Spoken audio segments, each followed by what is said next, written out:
industry from start to finish. I know people say this all the time, but we really are at an inflection point in this industry, especially for the commercial aspect of space. And we're going to see political, financial, technical, and even publicity go to the next level in 2025. There's more going on, there's more people interested, and more people joining the industry every day. So I really want people to get excited about this year, which is a little bit more easy to grasp and a little Right. bit more understandable, even as at my day job at SpaceFund, we are planning for the next 10 years and beyond. Right, that makes sense. So, like, what are the highlights then? Could you kind of give us like a top 10 list of the most impactful and exciting things to expect what's going on in 2025 in the industry? Absolutely. I'd say number one is going to be SpaceX's Starship. SpaceX's heavy lift vehicle. We've seen several test launches in 2024, and we expect that to really accelerate in 2025. And seeing some orbital flights and potentially payload delivery of the Starship vehicle. Further to that, number two would be an on-orbit refueling demonstration. This is targeted before the end of the year, where we expect two starships to rendezvous on orbit and exchange fuel between the two of them. And we can talk a little bit more about why that's important Wow, later in the that's amazing. program. And then we're expecting in the next month or so to see the inaugural launch of Blue Origin's New Glenn rocket. This is a heavy lift vehicle, much like the Falcon Heavy from SpaceX, and it'll kind of bring Blue Origin into that next launch class. Now, also within the launch sector, we're expecting more than 20 entities to target a maiden launch of a new vehicle in 2025. So we could start to see a lot of launches happening all over the world in the near future.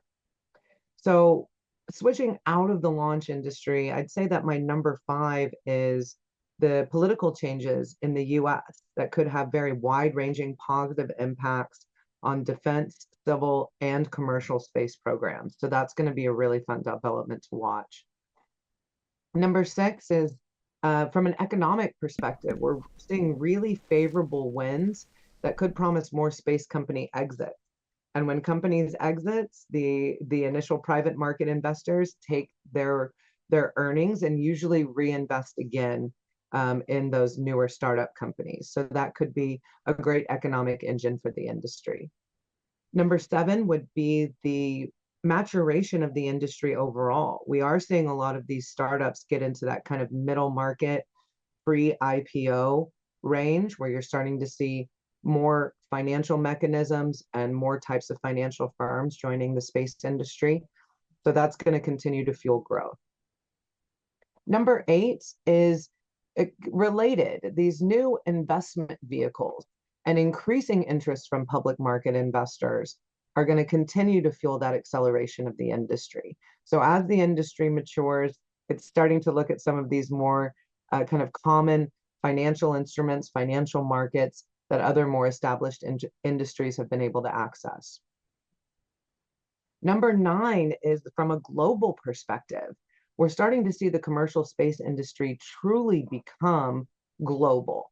So we're expecting more countries to join us in 2025 with everything from new national and even state level programs here within the United States and new startup companies around the world.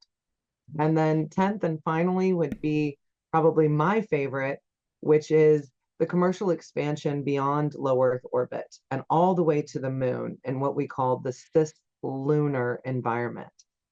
The sphere of humanity's economy is now truly cislunar. And so you may hear about some very interesting technical breakthroughs that could enable things like space-based solar power to access the unlimited free energy of our sun, or asteroid or moon mining to access the unlimited resources of the solar system. Thank you for that list, Megan. That was really, really insightful. Definitely look out for those things coming up this year. You know, pretty much everyone knows about SpaceX. I think they had a great year last year. What are your thoughts about them this year? So most people aren't aware that the launch sector is actually less than 10% of the space economy. But SpaceX is sexy, launch is sexy. So let's start there. So SpaceX, as I mentioned at the top, is on my top 10 list because this is going to be a really, really fun year for SpaceX. We're expecting Starship, the heavy lift vehicle, to fly very frequently, potentially more than once a month or up to 20 different launches before 2025 is over, and maybe even taking customer payloads to space. The smaller vehicle, the Falcon 9, we expect those launches to increase at an increasing pace, specifically due to the cadence of Starlink launches and government and commercial customers for SpaceX's launch. SpaceX also expects to perform that all-important in-space propellant transfer. This will be a demo using 2 docked Starships on orbit. And this is a critical milestone that's going to allow SpaceX to refuel the Starship vehicle for an uncrewed lunar landing demonstration, which is currently scheduled for 2026. Wow, that's incredible. You know, is there anything in the launch industry that's going on this year? Anything not from SpaceX, maybe? You know, I saw that this year is a big year for other countries outside the US. So 2025 is going to see more launches and more new vehicle attempts to reach orbit than in any year of human history. So as I mentioned at the top, Blue Origin's New Glenn rocket may complete a maiden launch in the next few months, but do expect at least a few launches of this heavy lift vehicle in 2025. You also have American companies Firefly and Rocket Lab, which will continue to launch vehicles as the customer payloads are ready. From the European perspective, we have Arianespace's Ariane 6, might have as many as 5 launches in 2025. I think that's a pretty big estimate for them. And then Avio's Vega C rocket out of Italy could fly 3 or 4 times in 2025. But really, what's going to be interesting this year are the new vehicles. There are more than 20 entities that are targeting 2025 for the maiden flight of a new launch vehicle. There's no way to know if any of them are going to be successful or if any of them are even going to hit their target launch date within this year. But it's certainly going to be fun to watch. Now, for the record, no maiden flight of a new rocket has ever made it to orbit, ever in all of human history. Ever. Okay? So ever. There's never been a maiden flight of a new launch vehicle that has been 100% successful and gotten its payload to orbit. Never happened. So don't hold your breath. But it is going to be really, really fun to watch. There are sure to be lots of explosions in our future and maybe a few partial successes or eventual actual successes if these companies can get a second or third attempt in during 2025. And so of those more than 20 entities, we're looking for 7 attempts from China, 4 attempts from the US, 3 attempts in the UK, 2 in Germany, and then 1 each in Europe, Ukraine, Russia, Australia, and India. And most of these are private companies, not civil space organizations. Wow, that's a lot of countries that are trying this out for this year coming up. We'll definitely keep an eye on them. You know, space seems to be a big topic within this 2025 US inauguration. Let's get into politics a little bit. How do you think the political space is going to impact the industry? So America is the leader in space and has been since the moon landings in 1969. So I'm confident that the new administration wants to maintain that American leadership in space from both a defense and civil perspective, but also on the commercial side. So some changes politically that could really affect this industry, from my perspective as an investor, would be the exit environment. So this is when a company is either acquired or goes public on the public markets. And it's a way for early investors to get their capital back with returns, hopefully, so that those early investors can go ahead and reinvest in this industry. And so we do expect the new administration to create a more friendly environment for both mergers and acquisitions and initial public offerings. which could lead to a flurry of space exits. There's lots of stellar space companies that are mature enough to exit, and early investors are anxious to have their capital returned. But antitrust regulations and some other kind of political things have been holding them up over the last few years. So we expect the new American administration to reduce those antitrust regulations, increase investment in the US public markets, which should encourage some of these space companies to look at their exit options. Additionally, things like Cathie Wood's ARC Space ETF and other space ETFs that are out there are making public market space investing more mainstream. So we're hoping that this will be a significant demand for those stocks. Another big thing that we expect the incoming administration to focus on is Space Force. In fact, Trump was the original sponsor of Space Force. So we believe that, as we're filming this, President-elect Trump, we haven't quite gotten to the inauguration yet, will continue his support of the new agency, likely to get a funding increase from Congress. And the Space Force, importantly, at least thus far, has been a strong supporter of the commercial space industry, giving tons and tons of grants to space startup companies, both through the Space Force and its sister agency, the US Air Force. And so as both the scope and budget of the Space Force increase, we expect a significant uptick in early stage grant funding, as well as more programs of record and what we call IDIQ contracts that can fund those companies through their later stages. And then everybody's interested in what's going on at NASA, obviously. Right. Trump's pick for NASA administrator is Jared Isaacman. And if he's approved, we can expect, I think, a much stronger interest in the exploration aspect of NASA and a reduction in the bloated cost plus contracts that have plagued the agency over the last decade or two. So Jared is a lifelong successful businessman, twice flown private astronaut, and we're really excited to see how, as the new NASA administrator, he's going to increase efficiency, improve international cooperation, and just generally drive excitement about NASA's mission. So that's going to be a really fun one to watch. And then the last part of this kind of political aspect here in the United States is the regulatory environment. Currently, a space company, in order to get to operations on orbit, might have to deal with up to a dozen different regulatory agencies. For example, the FAA, it does launch licensing. The FCC, the Federal Communications Commission, does spectrum licensing so you can communicate with your satellite. The ITAR, the International Trafficking of Arms Regulations, our export controls. CFIUS, the Committee on Foreign Investment in the United States, prohibits foreign investments in these companies. And the list goes on and on and on. So with Elon Musk's involvement in the new DOGE initiative, we expect the domestic space regulatory environment to become much more streamlined, much more efficient, and hopefully create significant cost and time savings for these space companies. Wow, that's so interesting, Meagan. I know your background as a VC, you do a lot of financial work. What does the space economy look like for the rest of the world?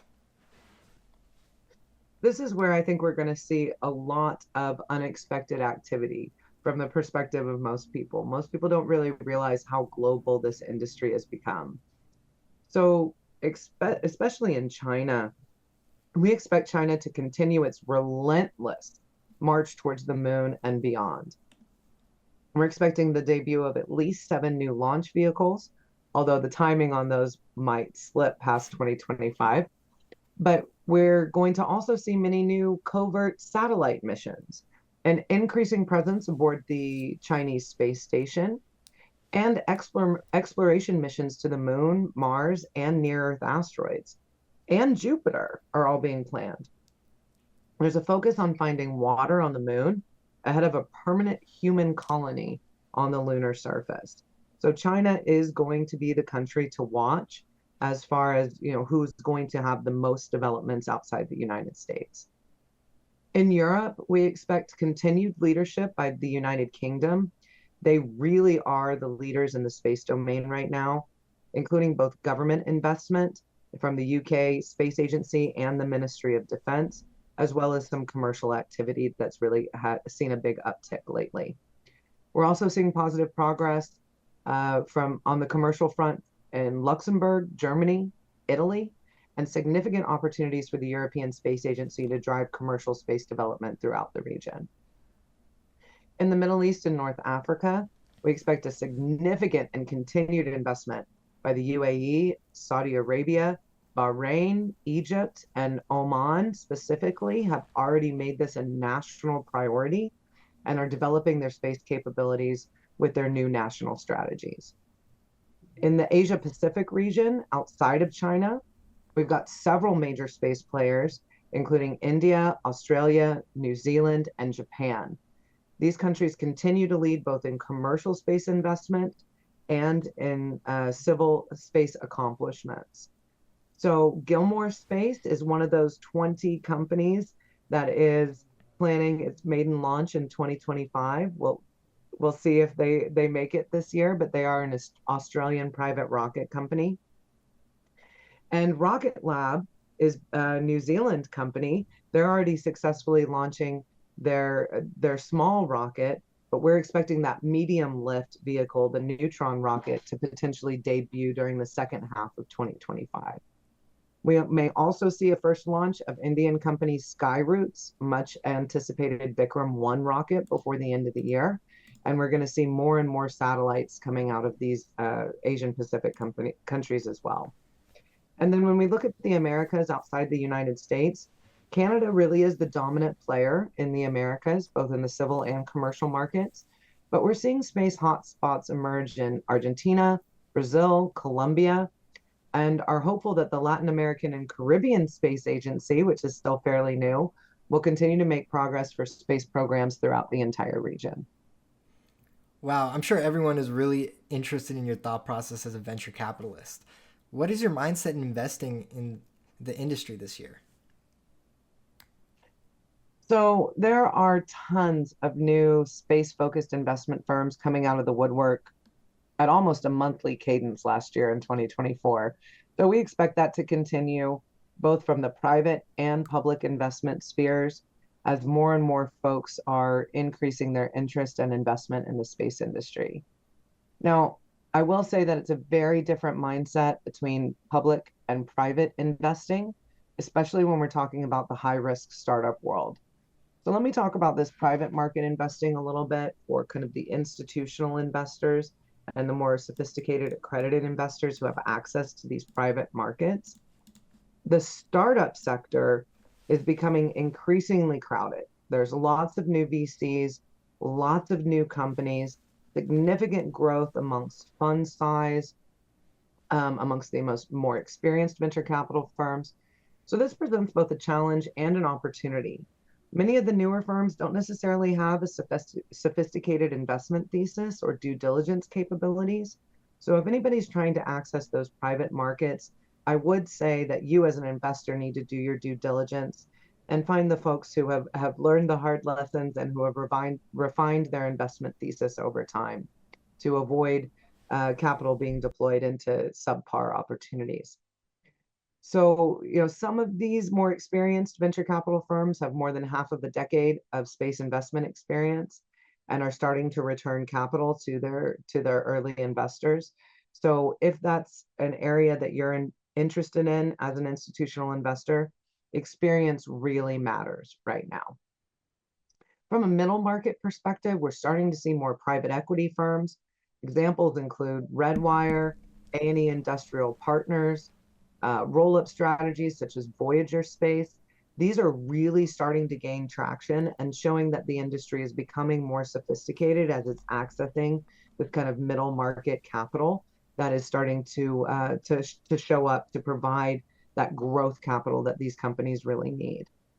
So we expect an increase in investment from the large aerospace primes as well, as they're trying to access this innovation in the startup economy.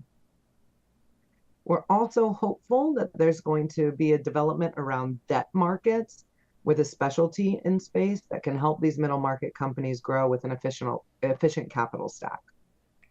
Wow, that's incredible. So, what are some things that the public kind of has access to that they should look out for? Are there any gems for the people listening in? So there was what we call a space SPAC craze in 2022, where we saw a lot of space companies go public through an instrument called a SPAC, a special purpose acquisition company. Many of these companies maybe weren't quite ready for prime time, as they say. They may have decided to exit a little too early before they had consistent revenues that could be easily tracked quarter over quarter, which is what you need for the public markets. But even though some of those early companies underperformed, we do project an increase in traditional IPOs in the coming year or 2 years. And there are many high quality private companies that represent a significant amount of value in the space ecosystem Hmm. that we're hoping will find a path to a sustainable public market strategy. We expect a few of those to start happening in 2025, but 2026 to 27 timeframe is likely where we're going to see the most activity on that front. Now, I do expect big things from a few of the leaders in the space public markets right now. I have to say, I'm not an investment advisor and I'm not providing investment advice, but I do expect big announcements this year from Intuitive Machines and Rocket Lab and some exciting missions that they have planned, as well as a few of the other established leaders in the public markets. Wow, thank you for that. I'd like to transition over to, the missions. One of the largest stories from 2024 was the two astronauts, Butch and Sunny, being stranded in space. As we're recording right now, they've been up there for 9 months, but they were only supposed to be there for 2 weeks. Do you know when they will come home by any chance? I think the correct answer is no comment, but but in all reality, launch windows are always moving to the right, always shifting later in time. So it's impossible to predict an exact time frame, but I do know that SpaceX has got this. Well, yeah, I hope they bring them down. Are you excited about any missions in 2025, Megan? It looks like NASA has a lot of plans this year, as well as other countries for many launches. So I'm most excited about the deep space missions. We're all very used to Starlink's going to low Earth orbit, but really, what really gets me excited is the things that are going further, that are pushing the limits. So let's talk about some of these deep space missions to watch in 2025. So we'll start with China. Um, Much like NASA's OSIRIS-REx mission, which brought an asteroid sample back to Earth in 2023, China's Tianwen mission is scheduled to launch this year, and it includes an asteroid sample return and a comet probe. So that'll be a fun one to watch, even though it'll be a several year journey. From the NASA perspective, Artemis 2 is scheduled to launch this year, which should send astronauts around the moon on a 10-day lunar flyby using the much maligned Space Launch Wow. System being created with a traditional government cost plus contract. So that may get a little bit of a shakeup with a new NASA administrator and a new US political administration. So Artemis 2 actually may get pushed. We'll see what happens there. We do expect a couple of really exciting missions to launch from NASA this year for sure, though. NASA's Europa Clipper is going to be a flyby mission to Europa, which is one of Jupiter's moons that has an icy shell on the outside of the moon. But due to tectonic activity on the inside of the planet, they believe there's a liquid ocean on the inside of this Wow. icy shell. That's incredible. And so they're going to be studying that because on Earth, wherever we find liquid water, we find life. So that's why I'm really excited about the Europa mission. We also have the Escapade, which in typical NASA form it stands for Escape and Plasma Acceleration and Dynamic Explorers, which is two satellites who will investigate how solar winds interact with Mars's magnetic environment, which is very important for long-term human habitation of Mars. NASA's Sphere X is scheduled for a February launch, and it will map the sky in 3D to study the origins of galaxies and stars. NASA's TRACERS mission, which stands for Tandem Reconnection and Cusp Electrodynamics Reconnaissance Satellite, aimed at studying solar wind at Earth's magnetospheres, focusing on magnetic reconnection. NASA's Lucy asteroid mission will do its flyby of the asteroid Donald Johanson in April of this year. And NASA's Lunar Trailblazer smallsat mission will study lunar water on the moon. So moving over to JAXA, Japan Space Agency, they've got a Martian moons exploration mission that's launching that will enter Mars orbit before moving on to Phobos, which is the moon of Mars, to collect particles. JAXA's M2 Resilience launch is a lunar lander and rover. In Europe, we expect Hera's asteroid, the ESA Hera mission, which is an asteroid mission to Didymos and Dimorphos asteroids, will fly by Mars and Deimos, the other moon of Mars, in March of 2025 on its way to Didymos and Dimorphos. And ESA's Bepi Colombo will go into orbit around Mercury, which is one of the planets that we have the least information about, except maybe Pluto. So that should provide some interesting science and data. But really where this gets exciting to me are the commercial missions that are going to deep space. So we expect 2 missions from Intuitive Machines this year, including a launch of their second NASA commercial lunar payload systems, lunar landers, and the launch of their PRISM, which will include a lunar lander and lunar rovers.